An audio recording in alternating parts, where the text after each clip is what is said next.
Hi, everyone, and welcome to the program. I am your host, Susan Knowles.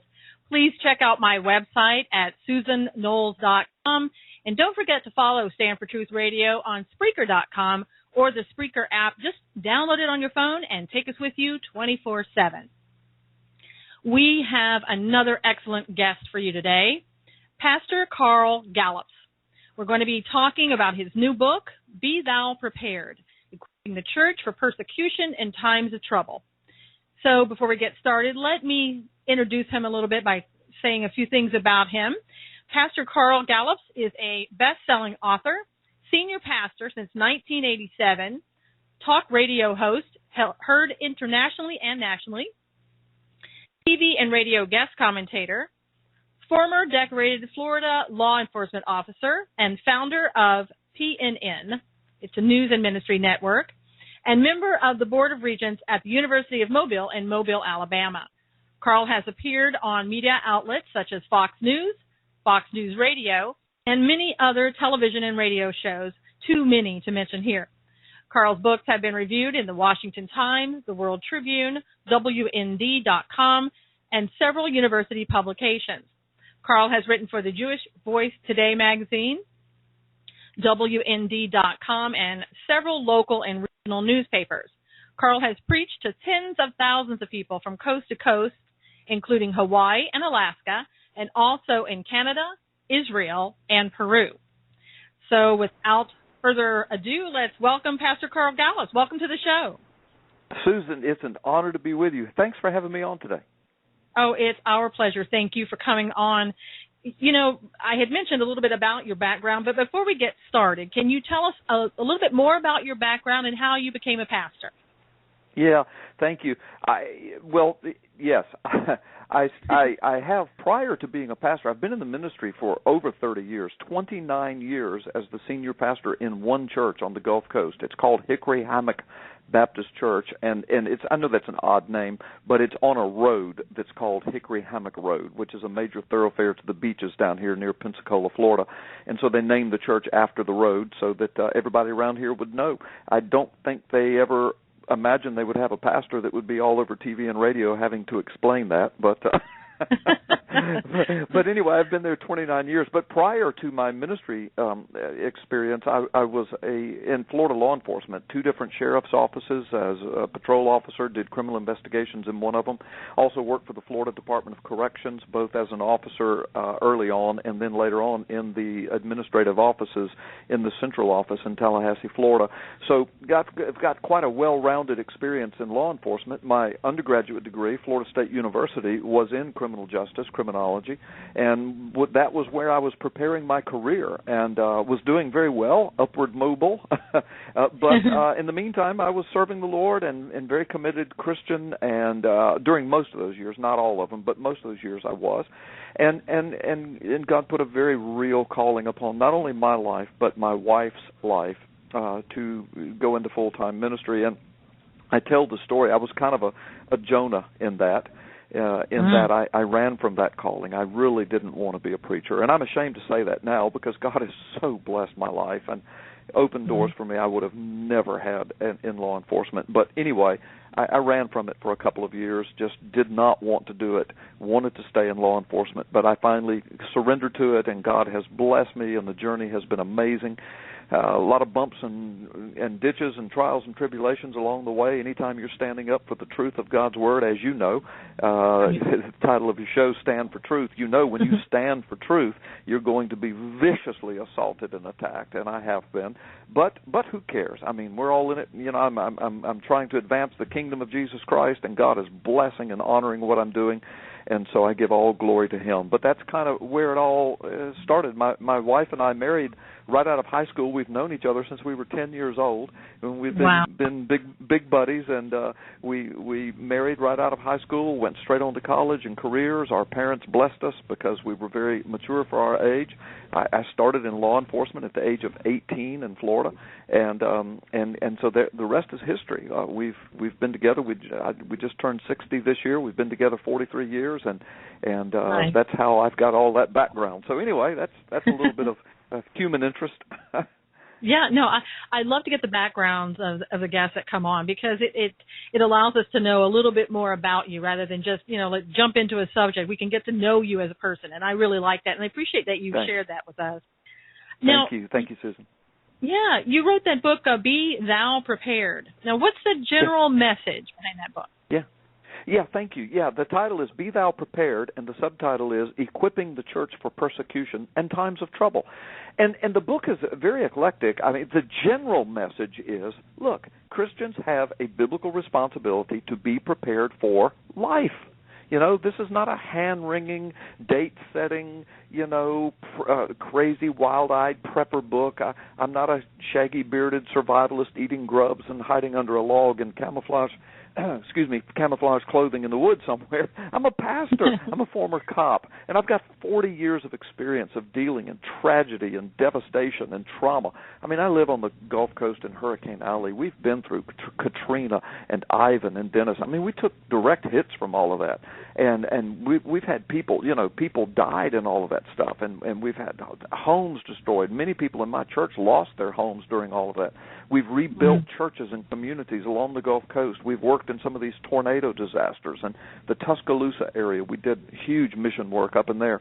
Our church acted as a distribution center for food and clothing and water during these traumas. So because of my direct experience in all of this, and I'm just brushing the surface of my experience, but in 40 years of life experience as a cop and as a pastor dealing in the tragedies of life, people have asked me, tons of questions over the years. Pastor, should we get prepared? I don't want to look like an idiot. What should we do? What are the basic preparations? Besides that, should Christians carry guns? Should churches have security teams? What about just trusting in the Lord? I'm just going to have faith that God will take care of me. What about turning the other cheek? What about Romans 13? We got to obey the government at all times. What about the martyrs? I mean, on and on and on I could go. And all of those questions and so many more are answered in this book. But the overarching theme, Susan, is this. We have a biblical mandate to be prepared for the things of life. But it's not so that we can go hide away and hoard up supplies. It is so that when disaster of any kind strikes, whether it's a natural disaster like a hurricane or some horrific event like a terrorist attack or anything in between, when disaster strikes, we are prepared so that we can then go out and minister to the world in the name of Jesus Christ. That's the purpose of Christian prepping, if you will. Well, I have to be honest with you, in any church that I've ever been in, and I'm in California, so, I'll use that little caveat, I've never heard a pastor talk about prepping. Never.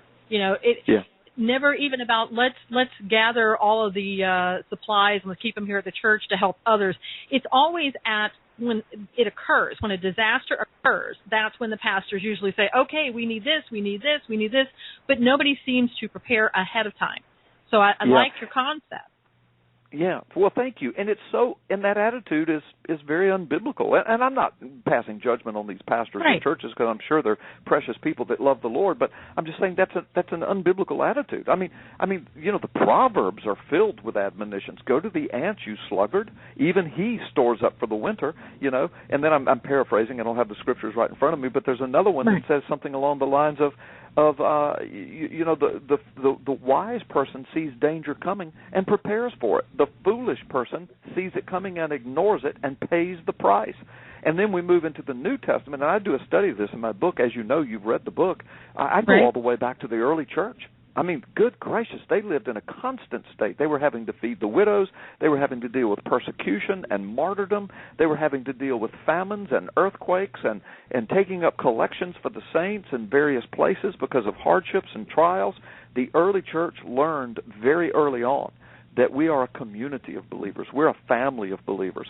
And we need to be prepared. Not stupidly and not crazy and not wringing our hands in anxiety, but just life is tough.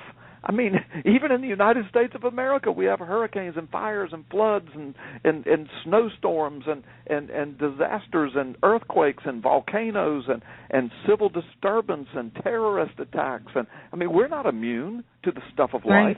So why shouldn't God's people be prepared and be prepared to help each other and be prepared to help other people when disaster strikes? And it seems like we have sort of gotten away from that concept in early church about preparing. And, I do know there are other churches, though. I really like these churches that have a garden and they grow vegetables and they feed a community. I really love that. And those that sort of help people become prepared themselves, but don't take over their care 100% of the time forever, but sort of teach them how to care for themselves. I think that's really good. Would you agree? Oh, yes. And as a matter of fact, our church has a garden, and we use it to prepare our Wednesday evening meals, to provide very low-cost meals for people in the community and our church. And then we also have networked with a couple of other churches or people or Christians from churches who have big gardens that they use for the purpose of feeding homeless people, as well as another one uses their garden to feed, to take food to shelters that feed other people. And so our church networks with them, and we send workers into the fields, literally, to help them with those gardens. And some of them are in different states, but we send people from our church to help them with it. I think it's a great way. I mean, we can be very creative about this, Susan, in churches, and you're teaching your young people and teenagers and your people how to work, how to serve, how to get your hands in the dirt, how to help other people. And I just believe that that God will bless that back. As you are blessed, as you bless others, so you will be blessed. What happens if one day you need some food on your table and you've spent your life helping other people get food on their table? Don't you think God will honor that? Of course He will. Absolutely. Well, and I think today, unfortunately, we're teaching a lot of people are teaching their kids and even adults to depend upon the government, and we're seeing that doesn't work. It really doesn't work. No, you're right. Yeah, it's like the little cartoon. The little girl asked, "Mom, where does milk come from?" She says, "It comes from the grocery store." I mean, our kids don't even know. Some of them don't even know where milk comes from. They don't know where that hamburger came from or that corn on the cob they're eating. They don't have a clue. We've become we're so blessed in this nation, and we've got so much. And we've become fat and happy with what we've got, and if we don't have what we think we want, we have this entitlement mentality, and there's the government quick to give the handout to keep us beholden to them. So, it's become a vicious cycle. Blessing is a blessing, but sometimes it can be a curse if you don't handle it right. Well, and let me ask you, now I know a lot of people when they hear the word prepping, they think, oh my gosh, there's no way that I could ever do that. I don't have enough money. We have to, pay our bills, and we can't do that. What do you say to those people? Oh, yeah, that's an excellent question. It's very simple and very cheap. And I want your listeners to hear me. I'm going to say that again. It can be very simple and very cheap, and here's what I mean. Listen, again, we're so blessed. In America, so much is right under our nose. Look, food and water cleansing products, those are the two most important things that you need immediately in a disaster. Of course, clothing and shelter and medications and basic tools and things like that. But let's talk about food and water, and that's what most people are talking about. I can't store that up. I mean, I see these advertisements on TV and radio, and thousands of dollars or hundreds of dollars to order all this food. Look, here's all you have to do: just go through your house, find out what you already have, clean out a closet, and use that for your preparation closet. Okay, now, every time you go to the grocery store, just pick up an extra jar of peanut butter or an extra bag of dried beans or rice, pick up some extra supplies, an extra tube of toothpaste, an extra bottle of aspirin, and things like that, extra razors and extra toothbrush, just every time you go shopping, and keep throwing it in that closet. And it's very cheap to do that. It doesn't take long before you'll have a closet full of supplies right from the grocery store: canned goods, boxed goods, packaged goods, bottled goods, and then rotate them around. I mean, again, I live in Hurricane Alley. We've been doing this for years, and it has saved our lives on several occasions. And my wife and I will just rotate. We'll go through the closet and eat things as it becomes, kind of obsolete, and then we'll just restock it. But now with the technology we have, there are companies that sell food packets and things of that nature, protein bars and calorie bars that will last for years, many, many years. And you just buy a little at a time. As far as cleansing water, of course, if you can boil it, that's pretty much all you have to do, a hard rolling boil, and I talk about that in my book. And but also I tell people, look, keep a jug of unscented bleach, chlorine, somewhere in your house around, and just all it takes is 4, 5, 6 drops in a gallon of water.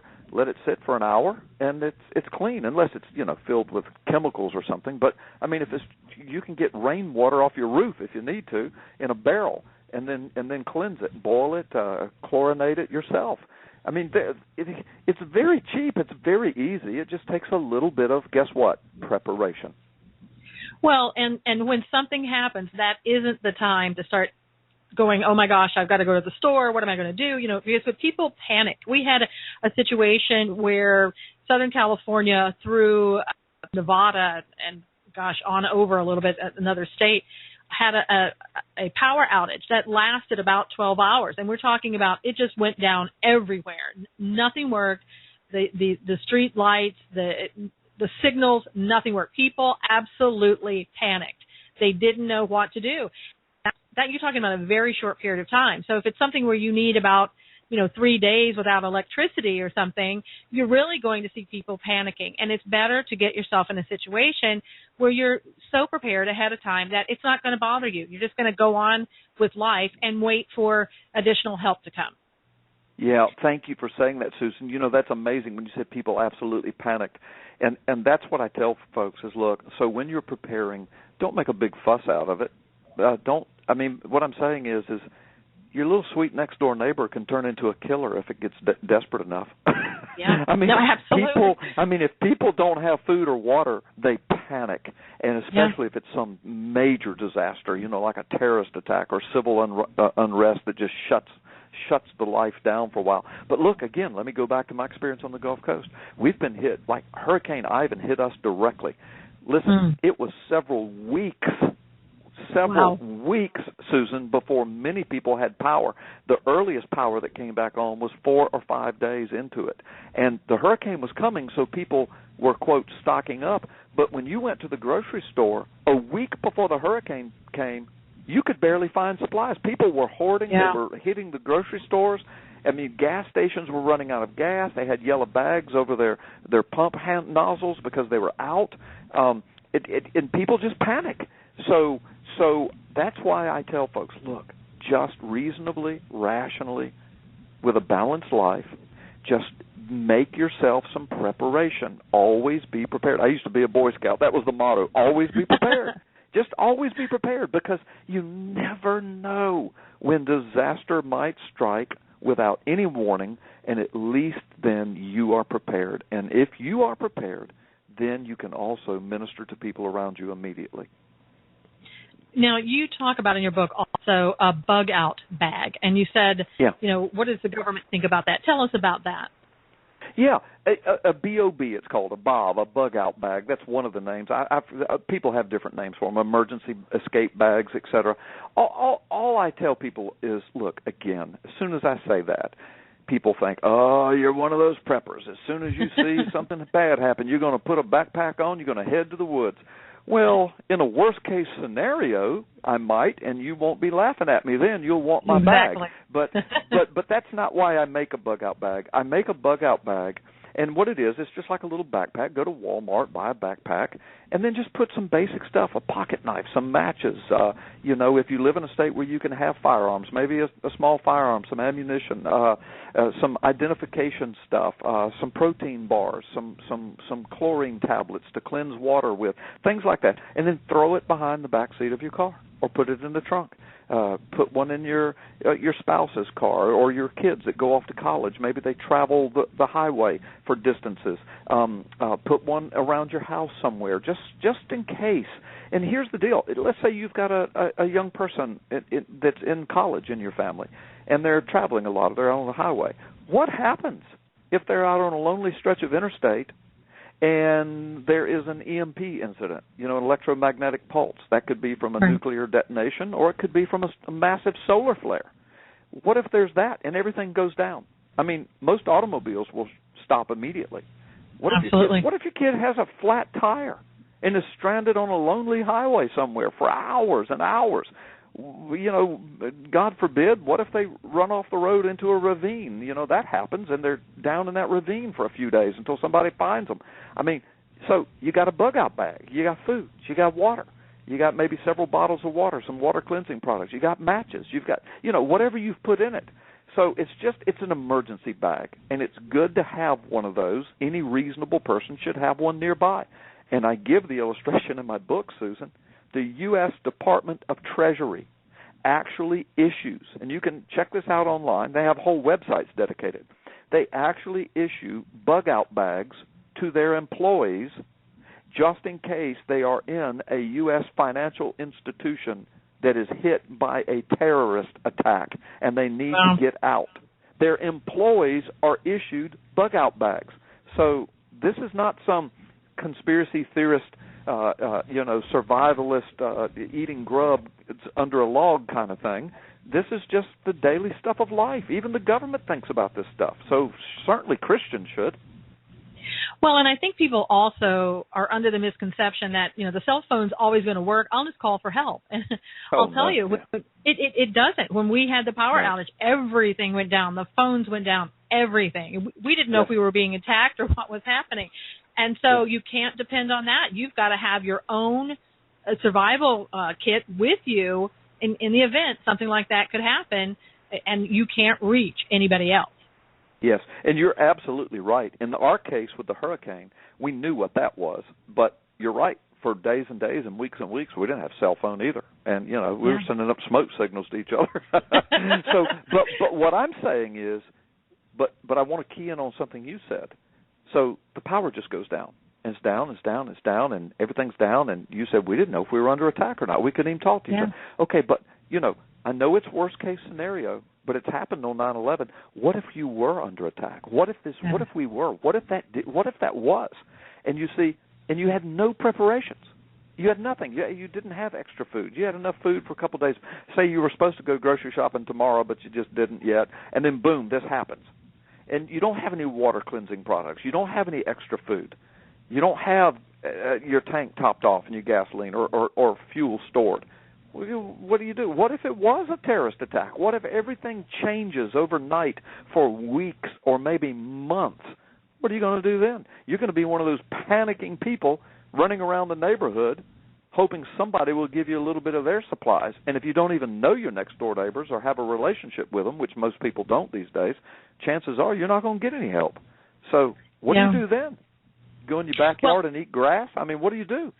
I know, and I think that's another point when you brought that up about the gas pumps. They don't work when the power's out. You can't get gas, and you're stuck wherever you are. And that's why I tell people don't go down below a quarter of a tank. You know, I don't go down below a half. But don't go down below a quarter of a tank. If something happens, you're probably not going to get back or where you need to go. So don't allow that to happen. But we don't think about those things because, like you said, we're blessed here. We have so much stuff, and we can get it anytime we want, so we really don't think about those things. But it's critical that we do. Your book really makes people think about a lot of those subjects, and I hope they go out and get it. I really liked it. I thought it helped me a lot to think about things that I hadn't yet thought about. So, please get that book. Thank you, Susan. Thank you so much. And I want your audience to know I'm not here to sell a book. I've just put all of my 40 years of experience into this because I'm trying to answer people's questions. And my wife and I spend thousands of dollars every year giving books away and shipping them out to missionaries and to other people and to churches. We're not in this for the money. People need this book. I wrote it. It's as practical as it can be. It's biblically balanced. It comes from my 40 years of experience of dealing with this as a pastor and a law enforcement officer. So I hope they will get it for the sake. There are churches that are already using it and teaching from it, preaching and teaching from it, and doing classes on it. That's really good, and I think that's so necessary. And again, my experience has been the churches are just not preparing, and I hope that they start doing that and really take that seriously because it is biblical to be prepared and to help others in a time of crisis. I wanted to change the subject a little bit. And I want to talk Okay. about some other issues that are really important today for Christians. Let's talk about, I want to get your opinion on the Kentucky clerk, Kim Davis. You know, I've heard so many people talk about, well, you know, she may be a Christian, that may be her religious beliefs, but this is her job, and she should put that aside, put her beliefs aside, and do her job. What do you say to that? Oh, I don't know if you're aware of this or not, but I've been interviewed by major media on this. I've produced videos. I've done radio programs on my own show on it. I could talk about this for hours, but let me give you my quick assessment of this. Kim Davis broke no law. She broke no law. Now I'm going to prove this in just a moment, but I'm going to say that generally speaking, yeah, Christians have a lot to consider these days. I mean, so you're a cake maker and you advertise and you've got a business license and you advertise in the public for the public to come do business with you. And so a couple of homosexuals come in and say, we want you to make a cake for a wedding, and we say no. You say no. Okay, well, you know, and you say, well, who do you do weddings for? Well, only Christian weddings. Really? Well, do you do weddings for people who have been divorced multiple times? Do you do weddings for people who were living in fornication before they got married? Do you do weddings for people who have been serial adulterers, but you don't, you know, but they're getting married in a church? And so, I mean, you know, we need to be very careful that we're not hypocritical about all of this, and we need to be creative. There are ways that you can work through and work around these things, and we don't have time to do a show on all of that. But right. In Kim Davis's case, this is totally different. First of all, she was targeted. She was targeted. She was attacked. There were dozens of other clerks' offices that were already issuing marriage certificates. She was targeted because of her beliefs. Now watch this. I said she broke no law. I want to prove this. First of all, she's a clerk. She works for that county, and also she is then accountable to the state laws of Kentucky. The state laws of Kentucky, under which she swore her oath and under which she was still operating, the state laws of Kentucky forbid gay marriage. Now, I know people are going to say, what about Supreme Court ruling? Well, we're going to talk about that here, so I want everybody to hang on. Excuse me. So she took an oath that she would obey the law, she would defend the Constitution of Kentucky and the laws of Kentucky. Had she issued those marriage certificates literally and legally and technically, she'd be committing felonies in the state of Kentucky because their laws forbid it. Now, in the meantime, so she also says, plus, you know, it's just against my faith. This is not a real marriage. This is a sham. Okay. So she was targeted. She was attacked. All right. Excuse me. So what she went to jail for was, quote, disobeying a federal judge's order. Now, what was the judge ordering her to do? He was ordering her to break Kentucky law. Well, right. A federal judge can't order us to break the law. So she was disobeying an illegal order, and I know people are listening saying, but what about the Supreme Court?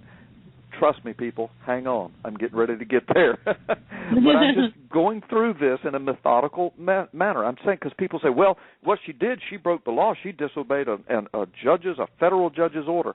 Yes, but the federal judge was ordering her to break the law, ordering her to violate her oath, ordering her to commit felonies, okay? So she said, you know what, I'm not going to do it. And so she went to jail. Now, the judge put her in jail, and he said, I'm not going to let you out until you sign those or give authority to your deputies to sign them. She said, I'm not going to do either one of those. 5 days later, the judge let her out, Susan. Mm-hmm. So you see, even he began to understand, I'm convinced, that he had stepped into a legal mess. And now let's get to the Supreme Court. So people say, yeah, but the Supreme Court ruling, that trumps it all. Wait a minute. I want your listeners to think of this. Please name for me a federal law anywhere in the United States, a federal law that binds all 50 states, that mandates all 50 states must now perform gay marriages. There is none. The Senate's never passed that law. The House has never passed that law. The current president has never signed off on that law. We have no federal law mandating anything about marriage. Now, we used to. It was called the Defense of Marriage Act, DOMA. But 2 years ago, the Supreme Court knocked down DOMA. The same 5 justices that knocked down DOMA also gave us the, quote, gay marriage ruling. And 2 years ago, those same 5 justices said, the reason we have to knock down DOMA is because the federal government cannot mandate upon all of the states a definition of marriage, because the Constitution gives us no authority to define what a marriage is.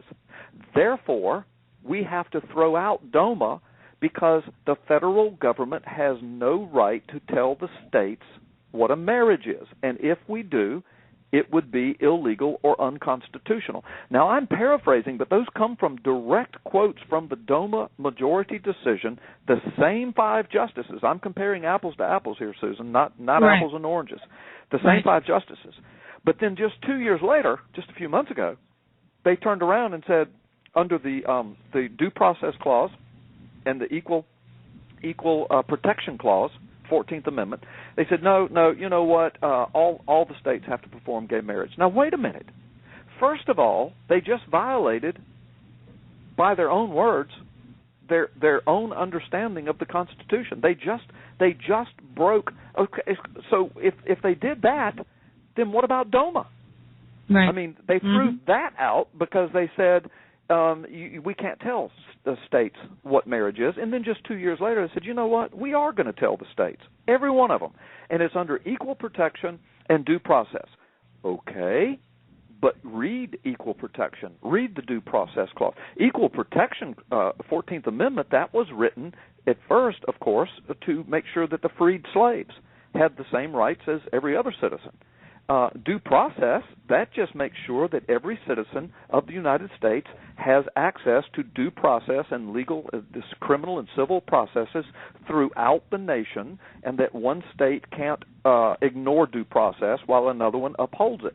Neither one of those clauses has anything to do with the way in which people choose to have sex. It has nothing to do with marriage, nothing to do with sexuality, nothing to do with any of that. But so the bottom line is, you've got an absolutely unconstitutional, illegal ruling, and I've got constitutional lawyers and experts who've agreed with me about this in print, in international and national media print. They've said, you know what, Carl is right. It's an illegal ruling, unconstitutional ruling, by their own words, Susan.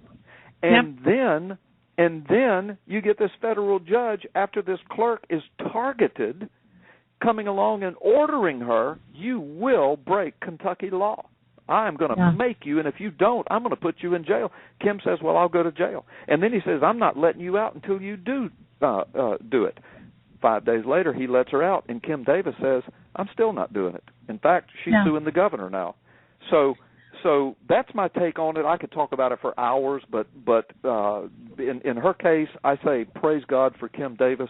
I think she's done the right thing, and I'm praying for her, and I think the Lord could use her. I think that the radical gay agenda might have overplayed their hand here.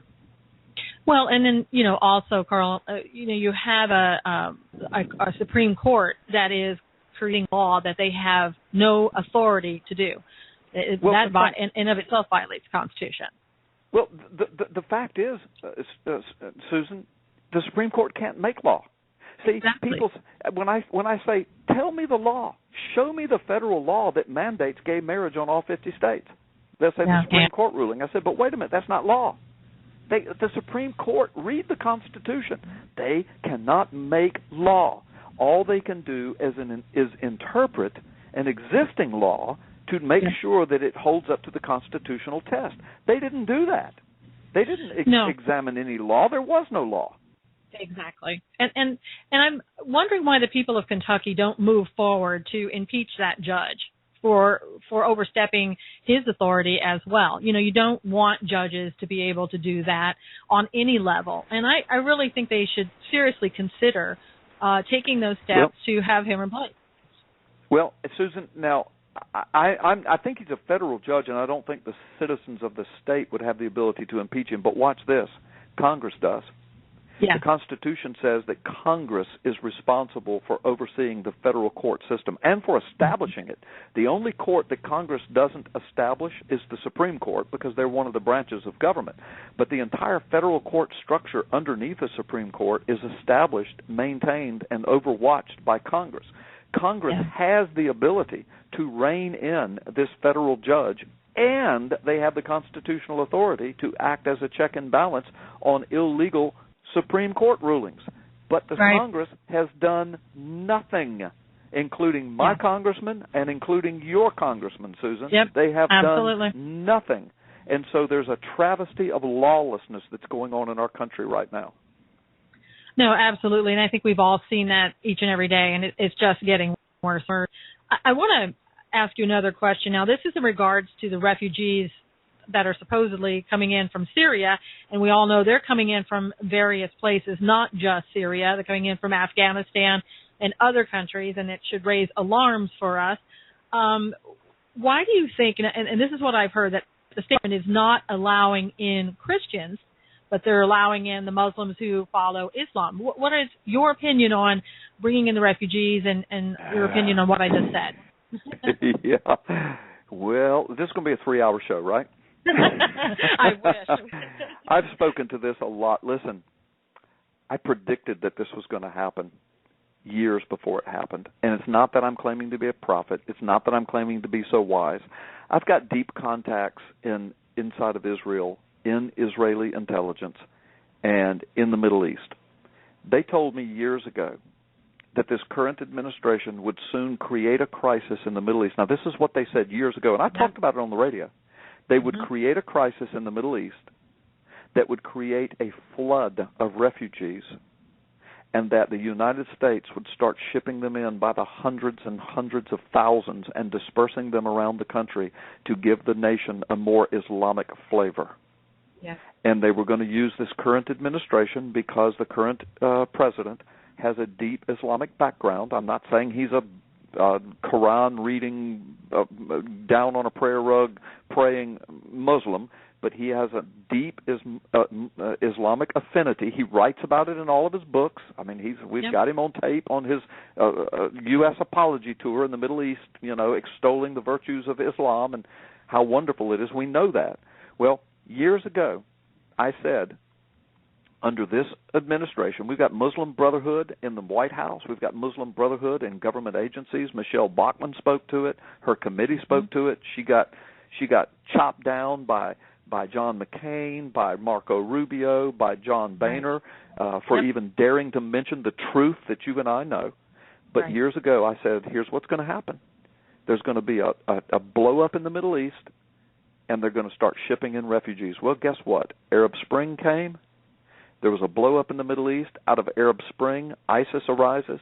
The blow-up gets worse. Now we've got tens and tens and tens, hundreds of thousands of refugees fleeing all over Europe, and now we're shipping them into America. We're dispersing them throughout the country, and the FBI has said in mainstream media, we are now tracking ISIS cells in all 50 states of the United States. So I think it's purposed, Susan. Yeah, I know people will say I'm a conspiracy theorist, but listen, I'm an ex-cop. All crimes, almost all crimes, start with a conspiracy. A good cop's job is to develop a theory about that conspiracy. So yes, I am a conspiracy theorist. And then what we do is we get rid of the bad information, we keep the good information, and we decide whether we have a case or not. Well, I made my theory years ago, and now today we're living it, so I think we have a pretty good case for it. Well, and John Kerry just said we're going to bring in 85,000 currently, and then by 2017 he wants to bring in another 100,000. And we all know that those people are not being vetted. They absolutely are not. And, God only knows what is coming across the borders. And we see the videos in Germany where they're rioting in the streets, running through the streets, breaking out car windows, harassing people. You can't tell me that those are people who are grateful, to have survived and running for their lives. That's not how people act when they're grateful for being alive. So we're going to have a major problem, And I think this all leads to my next question is Christian persecution in the United States. What are your thoughts on that? Yeah. Well, listen to everything you just said. That's why I wrote the book. I mean, because you're right. We've got major problems coming. I mean, we've got major problems that are here already, and Christians they best be prepared. And so, yeah, persecution against churches, is that what you said? Against Christians in general in the United States. Yeah. Well, as you know, I've spent several chapters tracing that history, all the way from the early church, all the way up through today in the Middle East, and now in America. And we see it happening in America. Now, let me give a balanced approach to this, as my book does. Mm-hmm. Truly, relatively speaking, we have very little persecution, direct persecution of Christians in America, and very little government-sanctioned persecution. In other words, listen, for example, in North Korea, if you're a Christian, they'll put you in a concentration camp. There's hundreds of thousands of Christians in concentration camps in North Korea. It's horrific. In China, if you're a Christian, you have to register with the government, and if you don't, you have to go underground under threat of arrest. There are millions of underground Chinese Christians right now because of that. In the Middle East, if you're a Christian and you don't pay the little dimitude tax, you get your head cut off. You get your family raped and murdered before your eyes. So we don't have that kind of persecution. And so people make fun of us sometimes when we speak of Christian persecution in America. But here's the deal. Almost all persecution begins very slowly. When Hitler wanted to persecute the Jews, he didn't just all of a sudden round them up, put them in concentration camps. He started a campaign. He started by mocking, maligning, lampooning, lambasting. He started talking about how they were less than human. They were like monkeys, he used to say. Then he started turning the population against them. Then he started turning the churches against them. Then he started turning the general population against them. Then he started turning Jew against Jew.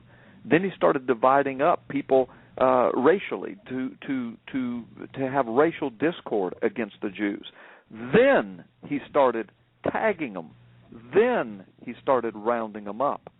Then he started killing them. You see, so it was a long process, and a campaign was involved, a revisionism of history, a rewriting of truth and science. He did all of that. Well, guess what?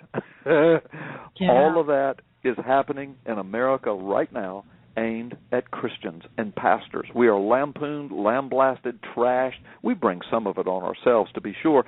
But look at Hollywood, look at the media, look at the movies, look at the news, look at the evening news, look at the continual degrading of pastors, Christians, churches, every little thing that happens in the Christian world. If a pastor falls into sexual sin, never mind that there are hundreds of thousands of pastors. If one falls into sexual sin, it becomes the news cycle for days and days and days, and there's this brainwashing process that all pastors are this way. All Christians are a bunch of hypocrites. And then rewriting history. Our kids go to school. They learn little about our Christian heritage. They learn little about the faith of so many of our founding fathers. So all of this stuff is happening, and now, on top of all that, we have radical agendas, the radical abortion agenda, the Planned Parenthood, the videos, the radical gay agenda, the radical transsexual agenda, the radical gay marriage agenda, the illegal Supreme Court ruling, the federal judge putting Kim Davis in jail, the flower shop owners, the cake bakers, they're being targeted, churches are being targeted, pastors are being targeted. Well, we see the cycle, and that's why so many of us are saying, you know what, Christian persecution has come to America. Now, it's not the kind that's in North Korea or China yet, but it has come to America. And if we don't put our foot down, it will be like it is in North Korea. And I think you're so right. It does start out very subtly. We started that out with, let's be tolerant, and then it moved on to, now Christians are bad.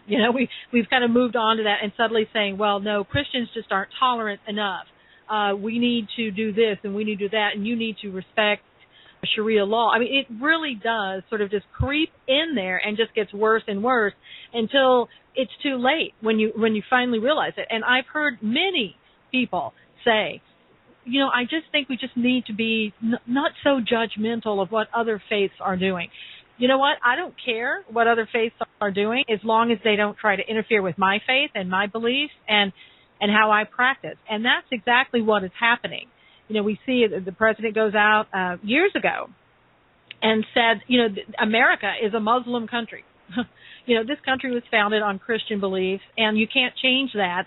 But they're, you know, they are trying to change that perception that this isn't a country that's founded on Christian beliefs and God. And we have to stand up. We've fallen asleep. Things have been so good here, and we have fallen asleep. And it's time for Christians to wake up before it's too late and before you see what's happening in Germany here on the streets of America.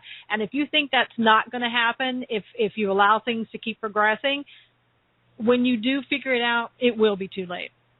Yes. In fact, you've given me an idea. I'm going to write a book, and I'm going to call it Be Thou Prepared. Be thou prepared. Glad I could help on that. Yeah. Thank you. You've given me a great idea for a book. Maybe you could do a part 2 and something. Yeah. Well, I pray I don't have to. I mean, you know, again, and you've been so gracious. I'm not here to sell a book, but I am here to tell Christians and churches and pastors, wake up. Just like you were just saying, wake up. This is not 1950s America.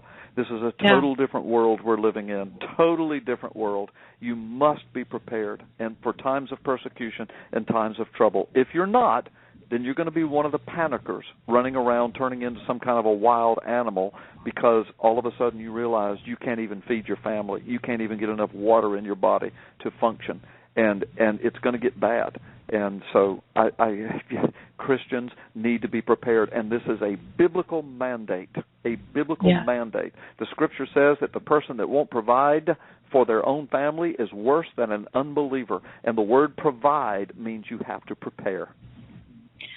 Well, and I have to say again, and I'm not trying to pick on pastors today, so there are really good pastors out there as well, but I see a lot of pastors today that are just one-sided, and they're grace-based and nothing else.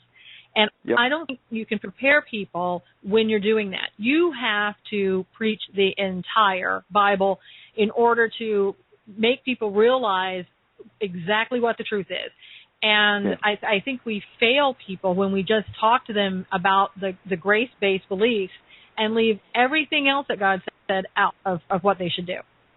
Yeah, Susan, listen, so brilliantly spoken. And in my book, as you probably will remember, and I'm not so vain to think you remember everything that's in my book, but as you probably will remember, I have a chapter talking about those kinds of things. And one of the things that I do is I quote and I reference George Barna, this famous religious pollster.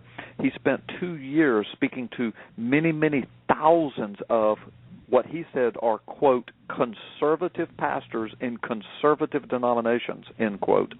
And he spoke to these thousands of pastors anonymously so that they didn't have to give their name or who they were. And he asked them, and he went down through this list. Do you believe the Bible speaks about homosexuality? Yes. Do you believe it speaks about abortion? Yes. Do you believe it speaks about prophecy and the times in which we're living? Yes. Do you believe it speaks about the importance of the nation of Israel? Yes. Do you believe it speaks about, all of these different things? And over 90% of them said, yes, we believe the Bible speaks directly to these issues. Homosexual marriage, sexual perversion, all of this, yes, we believe it. And then he said to these same many, many thousands of pastors, how many of you speak and preach and teach on these topics? Yeah. Over 90% of them said, we never address it, address any of these from the pulpit. And then when he asked them why, their top answer was, because we'll lose members and we'll lose money and we can't pay for our buildings. Yep. You know what I say to that? Get out of the building. I'm telling you, our church is debt-free. We're going to use our building till we run it in the ground, and we'll run multiple services. We'll do whatever we have. We've been debt-free for years. All of our property's paid for, and it frees me up to preach what I need to preach. Of course, I would do it anyway, but it frees our church up to do what it's supposed to do. And again, I've been there 29 years, so I'm not just shooting my mouth off. I've lived it for almost 3 decades.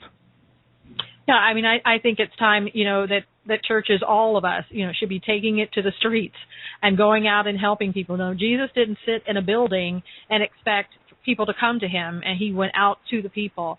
And I think if churches are so concerned about, losing people and losing money, then as a pastor, as you know, in the Bible, you are held to a higher standard to lead the people appropriately.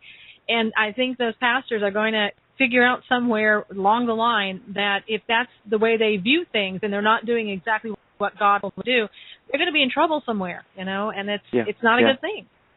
Yeah, and you know what? You think about the result of that survey. Think about this, Susan. You know what that means? That means over 90% of America's conservative pastors are being disobedient to the Word of God on purpose. I know. And that's scary. And it's hard to have a revival, if you will, of Christianity and an awakening when those are the leaders. And I think it's going to be up to everyone, pastors and just the church as a whole, to have that awakening, to tell pastors, tell the pastor of your church, something's not right what we're doing here. We need to look at the Bible and get back on track. And I think people need to step up and do that, period. Yep. I agree. I agree, Susan. And I wanted to ask you, what do you tell people that, are looking at this election cycle, I don't know who to vote for. Does it really matter? I'm just going to sit home. I'm not going to vote. Or what Christians, did before, and a lot of them didn't want Mitt Romney, and so they just stayed home. They didn't vote. What do you tell people about that? Thank you. Wow, another hour program. Let me give my quick answer. Yeah, Jesus said, you better be the salt, you better be the light, you better shine light in the darkness, you better sprinkle some salt. If the salt loses its flavor, it will get trampled underfoot. The Bible says never grow weary of doing good. The Bible says we've been raised up for such a time as this. Politics is not going to save us, Susan, but in America, we've been given the ability to run for office, to determine who runs for office, and to vote. I mean, we are blessed like very few nations of the world have ever been blessed in the entirety of humankind. And God's given us a gift, and by and large, the church has squandered it. Christians have squandered it. Millions and millions and millions of Christians aren't even registered to vote. Out of the ones that are registered, over 50% of them didn't vote in the last election, and that was in mainstream headline news. So just think of the tens of millions of Christians who would actually get registered and vote and would actually take part and be the salt and be the light and make a difference. We could run almost anybody we wanted to run. We could have almost anybody we wanted in office. But instead, we've sat back under this pious religiosity of, well, I'm not going to vote until there's a Christian running, because that's what God tells me to do. Well, let me just say this. So that means you voted for Bill Clinton and Jimmy Carter, because Bill Clinton and Jimmy Carter were the only two in my lifetime that ran as born-again, Bible-believing, Jesus-loving, church-going Christians. Bill Clinton sang in the choir at Emmanuel Baptist Church of Little Rock, Arkansas. Jimmy Carter taught Sunday school at a Southern Baptist church in Plains, Georgia. Look how they turned out. And I'm saying, people say, well, I always feel like I'm voting for the lesser of two evils. People, listen to me. You are. But if you don't vote for the lesser of two evils, be sure your not voting has just voted in the greater of the two evils.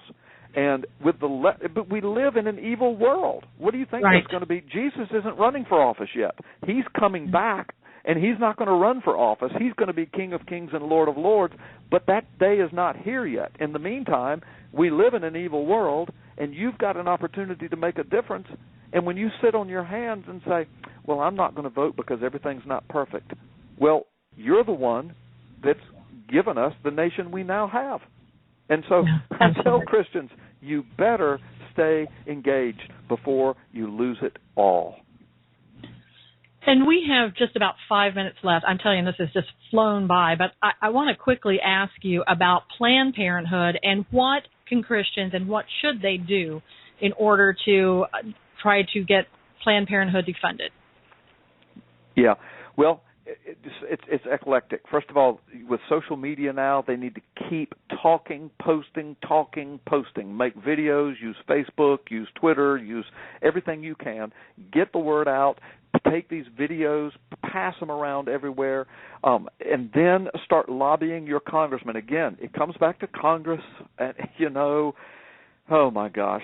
Don't even get me started on that. I know. But I mean, get involved, get engaged, vote, be a part of peaceful interventions at Planned Parenthood centers, at these abortion clinics.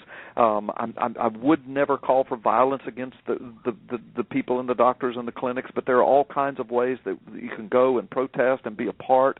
Get involved, educate, preach from the pulpit, teach from the pulpit. I often, of course when it's contextual, and I preach the whole Word of God, but I often preach about the sanctity of life and the horrors and evils of abortion. But I also preach the love of Jesus and forgiveness for those who have been touched by abortion and homosexuality and all of these things. So it's an eclectic approach. But so many Christians, it's paralysis by analysis, Susan. I mean, they don't do anything because they overanalyze it and they get all panicked and say, well, this is just such a complex world and I just don't know. I'm just little old me. I can't do anything. And so they don't do anything. And I'm saying, again, salt and light, stay engaged. No, absolutely. I mean, if you stay at home, nothing is going to happen, and anything that you hoped would happen is surely not going to happen.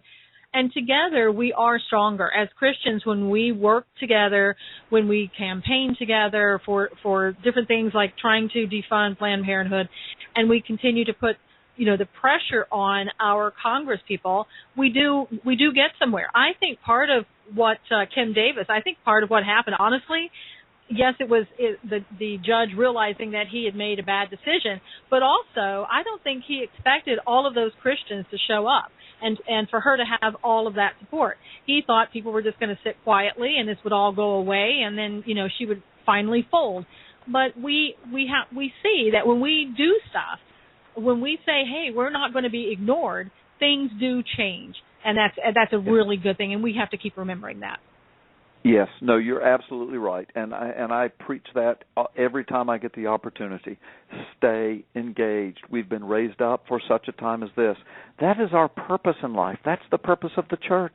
We're not here to overthrow governments, and we're not here to be just a social church and social activists. But our main goal is to reach the world for Christ.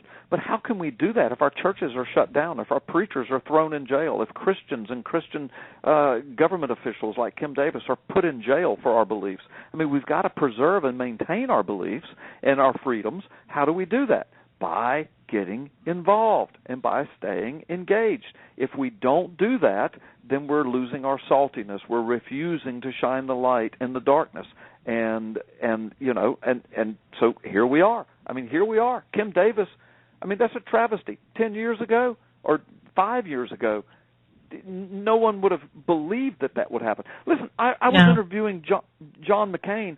I've interviewed John McCain several times on my program, and then the manager of our station, he was interviewing John McCain one time right after that on the radio station, and this was several years ago, and he asked John McCain 2 years ago, he says, do you think the Supreme Court will ever pass a gay marriage ruling upon all the United States? John McCain laughed at him. He said, that'll never happen.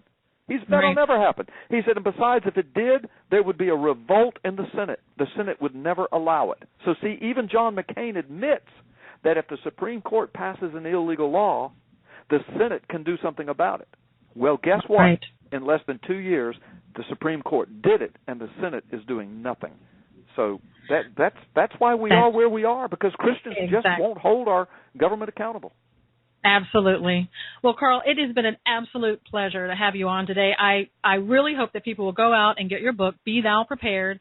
I also hope that you will come back because we have another 3 hours to go. And please go to Carl's website at carlgallups.com. That's CarlGallups.com. And again, thank you so much for coming on. Oh, it's my pleasure, Susan. God bless you and your listeners. Thanks for having me. I would be honored to come back on. You just give me a call. Thank you so much. God bless you. Take care. Thank you. Bye-bye. So there you have it. Another